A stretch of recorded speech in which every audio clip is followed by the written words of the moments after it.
बढ़ती महंगाई डीजल एवं पेट्रोल को लेकर आप मीडिया के सामने क्या संबोधित करना चाह रहे हैं?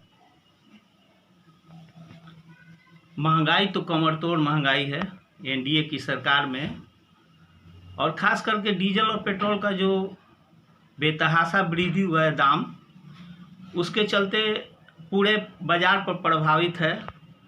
ट्रांसपोर्ट से ही डीजल से जो गाड़ी चलती है उसी से माल का आवागमन होना है, तो निश्चित रूप से जब पेट्रोल डीजल का दाम बढ़ेगा तो ट्रांसपोर्ट का भी दाम बढ़ेगा, और ट्रांसपोर्ट का दाम बढ़ेगा तो सभी चीज़ों का दाम बढ़ेगा जी।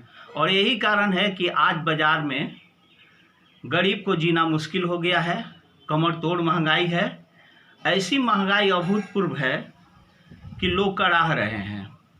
दूसरी तरफ कोरोना का मार जी, और उसमें ये निर्दयी सरकार मनमानी कर रही है। ये तो हिटलरशाही सरकार है, गरीब विरोधी है, किसान विरोधी सरकार है, और लोगों के हित के बारे में तो सोचना ही नहीं है, बल्कि लोगों को किस तरह से सताया जाए एनडीए सरकार कर रही है। क्या लगता है कि जिस तरह पहले टमटम और बैलगाड़ी लोग चलते थे, पुनः हम लोग को वही सवारी करना पड़ेगा? हाँ, इनके राज में तो वही करना पड़ेगा, तभी लोगों का गुंजाइश होगा।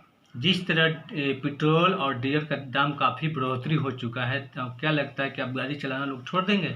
नहीं, गाड़ी चलाना तो छोड़ेंगे नहीं लोग, लेकिन ये निश्चित है कि लोग का आक्रोश है। जी, जब डीजल पेट्रोल का दाम यूपीए सरकार में बढ़ती थी तो इनके नेता मंत्री सब रोड पर आके और हल्ला हंगामा करते थे, लेकिन अभी तो जो विपक्ष है या जनता की आवाज़ है वो भी उठाना बहुत मुश्किल है, और उसको तरह तरह के विशेषण से परिभाषित किया जाता है।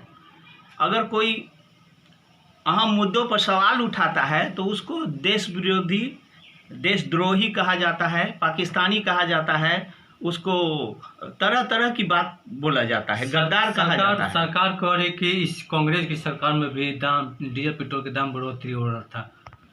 इनको तो और कोई है नहीं, ये भूतकाल में चले जाते हैं। जब जनता जब सवाल करती है और विपक्ष जब सवाल करता है तो ये भूतकाल में चले जाते हैं, इनके पास तो कोई जवाब है नहीं।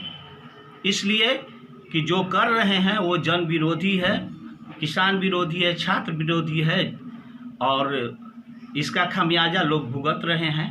लोग बहुत दुखी हैं। राज्य सरकार एक दावा ठोकते आ रही है कि किसानों के लिए हम काफ़ी सोचते हैं, लेकिन क्या लगता है कि किसान अब पटवन खेत कैसे करेंगे? डीजल के तरफ दाम बढ़ोतरी हो चुका है काफ़ी।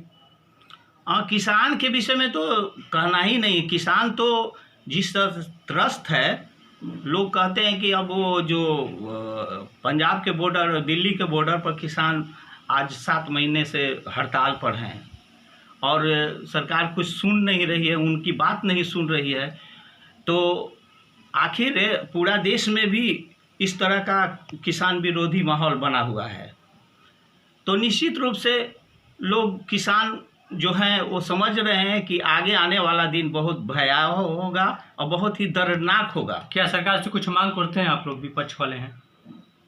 हम बस करवत विनती करते हैं एनडीए सरकार से, कुछ करें या ना करें, कम से कम डीजल पेट्रोल का दाम घटाएं और अपना जो टैक्स लेते हैं, जो स्टेट का टैक्स है या केंद्र सरकार का टैक्स है, उसको कम करके डीजल पेट्रोल का दाम 70 रुपये करें। 70 रुपये के रेशियो में करें, तभी लोग को कुछ सुविधा मिलेगा और लोग जो चैन से जी सकेंगे। नाम बता दें। सुरेश विश्वकर्मा, प्रदेश महासचिव, राष्ट्रीय जनता दल, बिहार।